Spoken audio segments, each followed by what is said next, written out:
নমস্কার বন্ধুরা, নতুন ভিডিওতে সবাইকে স্বাগত। তো ভিডিওটা একটু অন্য টপিক এর উপরে হবে। তো আমরা রাজ্য জুড়ে একটা সরকার বিরোধী একটা বিশাল আন্দোলন দেখলাম জুনিয়র ডক্টরদের, এবং বলতে হবে জুনিয়র ডক্টররা সফল আন্দোলনে 90% সফল।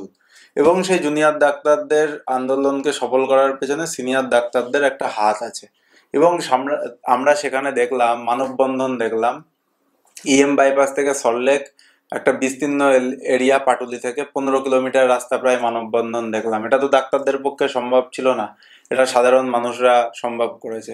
মোহনবাগান, ইস্ট বেঙ্গল, মোহামেডান, 3টে ক্লাবের আন্দোলন দেখলাম, ফ্যান্সদের আন্দোলন দেখলাম, যারা রাস্তায় নেমে এটাকে সফল করলো। জুনিয়র ডাক্তারদের সল্টলেকে যে ধর্না দেখলাম, লালবাজারের সামনে যে ধর্না দেখলাম, সাধারণ মানুষ যেভাবে সাপোর্ট করলো, মানে এই আন্দোলনটা একটা গণ আন্দোলন বলাই যেতে পারে, এবং সাধারণ মানুষ পুরোপুরিভাবে সাপোর্ট করলো।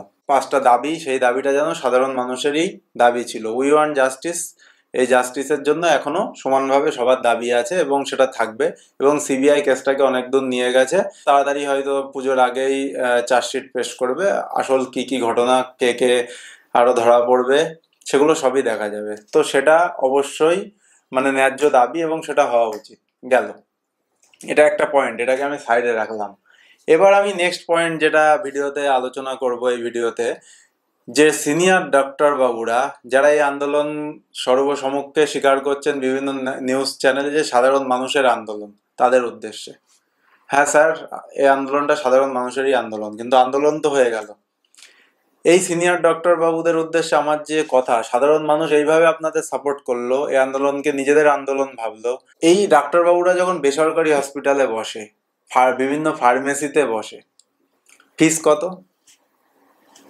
মানে 500 টাকা তো মিনিমাম। 500 টাকা তো এখন আর আজকাল নেই, গ্রামের দিকে হয়তো তাও আছে কিনা জানি না। 1000 টাকা, 1200, 1400, 1500, 1600, 2000 টাকা। আর বেসরকারি হসপিটালে তো আরো বেশি। তো সাধারণ মানুষরা এই পরিমাণ টাকা দিয়ে ডক্টর বাবুকে দেখায়। একটা গ্রামে রাত দখলের আন্দোলন হলো, সেখানে একটা সাধারণ মানুষের হয়তো ইনকাম 300 টাকা। তো একটা ভালো ডক্টর বাবু দেখাতে 4 দিনের ইনকামের টাকা চলে গেল ফিস, এবং তার টেস্ট, বিভিন্ন ওষুধ কিনতে মানে 2-3 হাজার টাকা যেটা খরচা, একটা বিশাল খরচা। তো ডক্টর বাবুরা সাধারণ মানুষের কথা ভেবে কবে নিজেদের ফিস 100 টাকা বা 200 টাকা করবে, এই প্রশ্নচিহ্ন আমি আজ ছুড়ে দিলাম। আপনাদের যদি মনে হয় আমার এই দাবি ন্যায্য, আমার এই কোশ্চেন, তবে অবশ্যই আপনাদের মতামত কমেন্ট সেকশনে জানাবেন। কারণ ডক্টর বাবুরা বিভিন্ন ফার্মেসিতে 50 জন 100 জন রুগী দেখছেন এবং 500 টাকা 1000 টাকা ফিস নিয়ে রুগী দেখছেন। এবার প্রশ্ন আরো থাকবে যে কেন তারা তারা যদি সাধারণ মানুষ এই মানববন্ধন করতে পারে, এই আন্দোলন করতে পারে ডাক্তারবাবুদের সাথে কাঁধে কাঁধ মিলিয়ে, কেন তারা নিজেদের ফিসটাকে 100 টাকা 200 টাকা করে এনে সাধারণ মানুষের উদ্দেশ্যে একটু সমাজসেবা করবে না? 100 টাকা 200 টাকা ফিস হলেও, মানে 50টা রুগী হলেও 50 × 200, সেটা মানে একটা হিউজ অ্যামাউন্টে যে দাঁড়ায়। তো সেটাতে কেন সন্তুষ্ট হবেন না?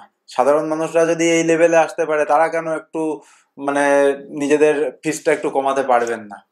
তো এই প্রশ্ন চিহ্নগুলো থাকছে। শুধু প্রেসক্রিপশনেও স্টাম্প মারলে হবে না স্যার, নিজেদের ফিসটাকেও একটু কমাতে হবে, যাতে সাধারণ মানুষরা আর একটু কম পয়সায় আপনাদেরকে দেখাতে পারে এবং নিজেরা সুস্থ থাকতে পারে।